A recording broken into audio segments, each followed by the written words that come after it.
All right. I'm asking you a question now.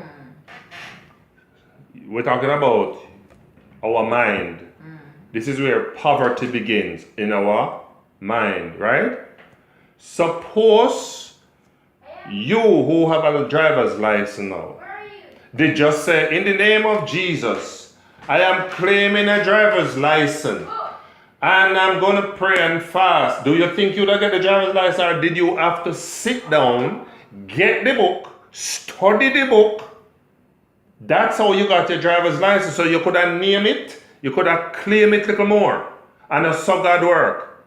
You get up and you take the book, you meet the requirement, and you study, and you go sit the test, and you say, God, help me to pass this test. But you couldn't. But just help you like that, you know. Right. Like you said, knock on the door and it open, right? And you, so you have to put out the effort. Yes. Read, study, and then He will do His part. That's exactly what I'm saying. So you can't say it's because you just say, yeah, claim or yeah, pray. No. And that's how God work.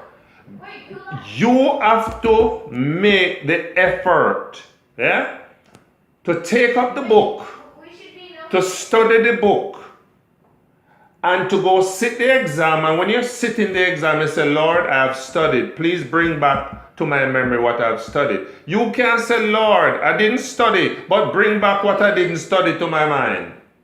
That's why I say poverty begins in people's mind. It is how we view things.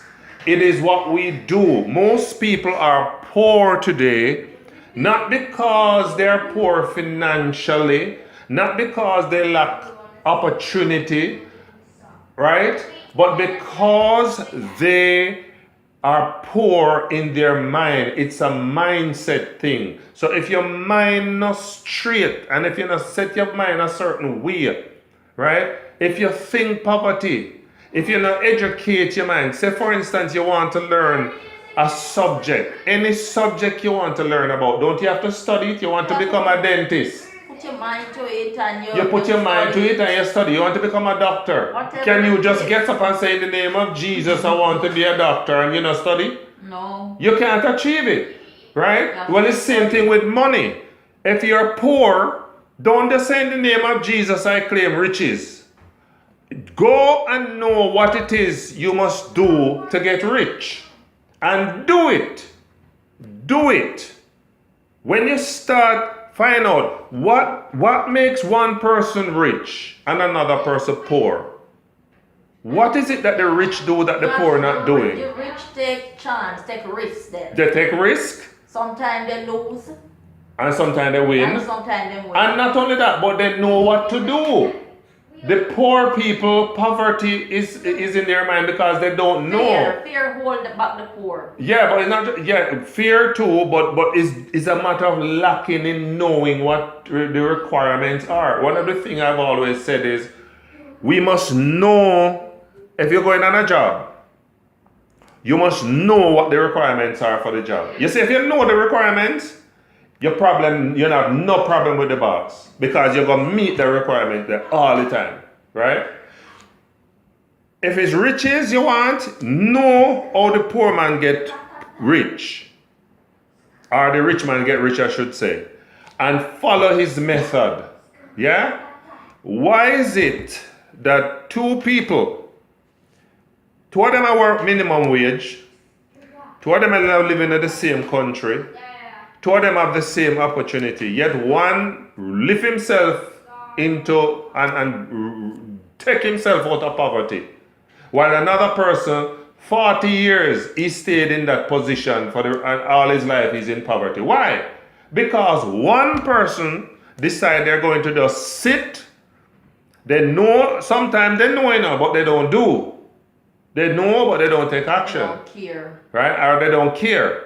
And then blame government, and then blame circumstances, and then blame mommy and daddy, and then say, oh, the world is unfair. While another person said, you know what, I'm poor, but I ain't going to stay poor. I'm going to take up my book. I'm going to research, I'm going to study, I'm going to find out what does a rich man do that a poor man don't do, and I'm going to do the same? Why is it in a country like Canada, you have some people so rotten rich, while some people is wallowing in poverty? It's our mind. Because one person decide that, look, I am not going to stay poor, and I'm going to do everything in my power to find out how I can, even if it's not riches, but I'm going to find out how I can have something so I don't have to be living in squalor and poverty. While another person just said, boy, you know, so the world wicked, the world is so unfair, and the world this, and the government, and they want to change the government because the government is no good. And you change the government, and when you look like you change this government, it's the same policies of the other government, and maybe like a tweaking here and there. But you can't look to people, you can't look to government to be rich.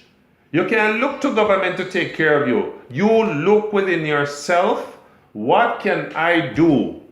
What is it that I am not doing? How can I achieve? What is it that people do that achieve? Can I pattern them? Can I follow them? Yeah?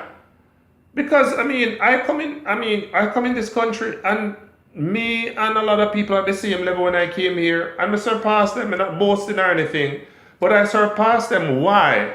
Because I dare to do something differently. Well, plenty of them, because of his doctor and pastor, whatever the background is, pride, all and fear over people. Job is there, but pride is one of them. You mean like somebody who come and they don't want to work? Right, because I am a doctor and I yes, fit they don't want to go to a warehouse and to work, while I come here and I have a bachelor's degree, and I decide that even though I have a bachelor's degree, your mortgage has to pay, I will go and drive a truck. Yeah, I will go and work in a warehouse to achieve my goal. It's temporary. That's how I see it. While others will sit down and say, you know something, boy, I'm not gonna do certain jobs. I'm not gonna do this. I'm not gonna do that. And they would rather squalor in poverty, curse government, curse everybody, tell you how the world is unfair, rather than find a way, right? Because certain things are just temporary. You don't have to be, if you're cleaning toilets, you don't have to clean toilet forever. You can clean toilet until you reach to a goal, right? You can sweep the street, you can pick up garbage, you can do any job until you reach your goal. But if you're gonna just be satisfied with just, boy, I'm condemned to a life of picking up garbage because the world is wicked and the world is unfair, then you're gonna pick up garbage for the rest of your life. Yeah? So the man who picking up garbage and the man who is a doctor or a lawyer or a rich man, what's the difference between him and another man? It's his mind. That's why I say poverty is not about money. Poverty is not about opportunity. Poverty and poorness and all of this lack is in people's mind, because their mind is set one way, or they don't care, or they don't stop to try, or they don't stop to find out, or whatever, and they find somebody to blame. Let us blame who we can blame. Let's see who we can blame for our lacking, our poverty. Let's see who we can blame for not having enough. Let's see who we can, it's this person, it's that person. Oh, I didn't have opportunity. Oh, this, oh, that. No, it's you. It's you. You're responsible for you. The same way the other people go and take charge of their life and say, look, I'm going to get a degree. I'm going to get this. I'm going to get that. And they put their shoulders to the wheel and they work hard at it and they achieve. Why is it that that is so? It's a matter of what you do. Yeah? And a matter of what you tell yourself. Right? So, my conviction is that when we are poor and poverty stricken, it is because our mind is in that mold. because there are things that you can do and nobody can put no. I mean, there will always be challenges, yeah. There will always be barriers, but we have to learn to overcome those things to achieve anything in life. It's not easy, right? There are a lot of barriers. Government set up barriers.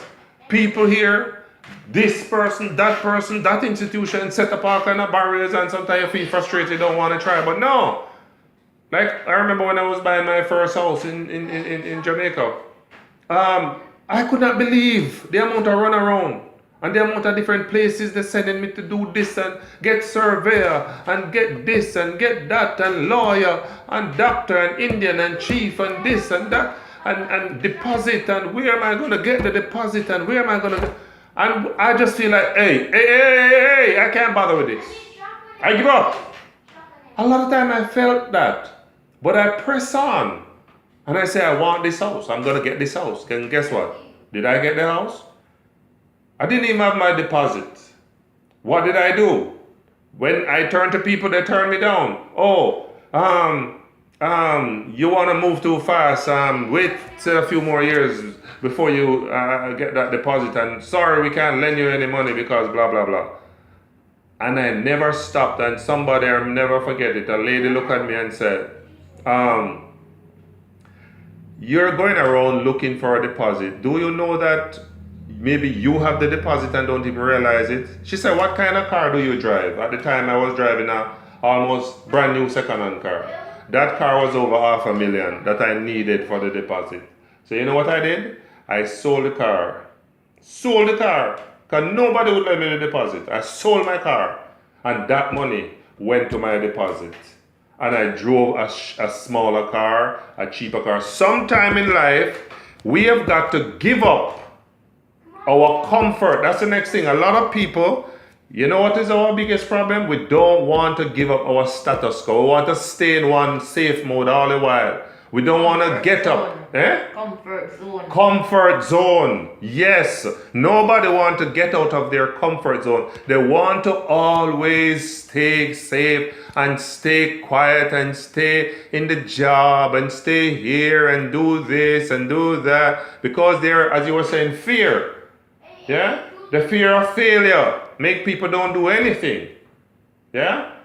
So you can be crippled in your life because you fear. But guess what?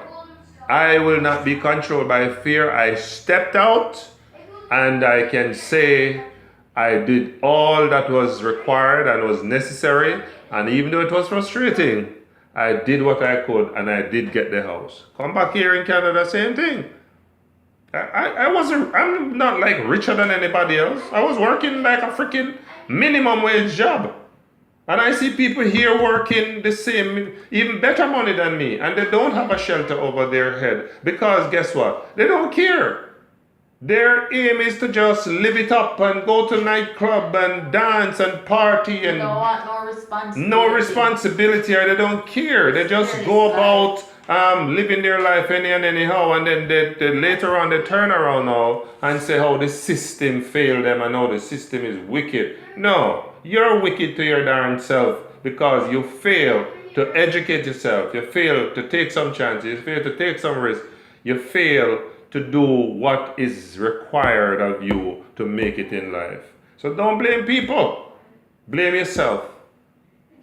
And find out what is required of you. And get rid of the mentality of poverty. If people are poor, they first are poor in their mind. If people are rich, they're rich first in their mind. Because they have a mind that says, I want to achieve, I want this. I will not satisfy for mediocrity. I will not satisfy and stay at this level that I'm at. I'm going to get up. I'm going to do something differently. And they take a chance or they do what is necessary in spite of the obstacle. And guess what? Those are the people who make it in this life. Not the people who talk about, let's blame this, that, Tom, Dick, and Harry. Yeah.